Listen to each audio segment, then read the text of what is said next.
People often ask me if there's any difference between teaching cat learners versus dogs, and the answer is no. There's not a huge difference.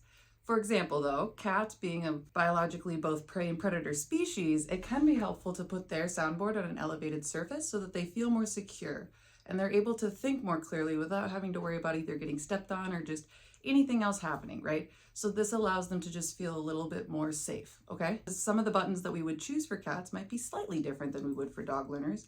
For example, where a dog might have a flirt pole, we often have teaser toys for our cats. Or, button like box could be a really good button for a cat. Do they just want a fresh new box? That's their thing. Another thing to think about is outside's probably our most common button press as far as earliest starting buttons. And with cats, you can actually do, especially indoor cats, you can do variations such as window, where they get the window open, or even open, because according to them, how dare we close our closets, things like that. So make sure that you're catering it to the individual learner instead of worrying too much about what you think other people are starting with, right? So for example, one of my students started with straw as one of their first buttons, because ever since the cat was a kitten, their favorite game ever was just dragging a plastic straw along a wall. That was just their thing. Turned out to be a great starting button for this cat, and he's doing great now.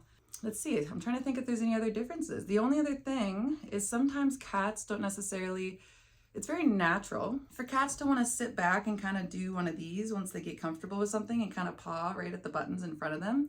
It's really helpful if we can get them standing and moving in a forward motion in order to apply enough pressure to actually activate the button. So one way to do this is by maybe luring the cat with a toy. Window. Window. Want window? Luring the cat with a toy so that they're actually in a forward motion and actually applying enough pressure with that shoulder as they walk across it. That's often called luring with a toy, but there's a lot of different strategies that you can use. But essentially, it is the same to teach a cat buttons as it is a dog. It's just the same where every individual learner, you need to cater your teaching to that individual learner.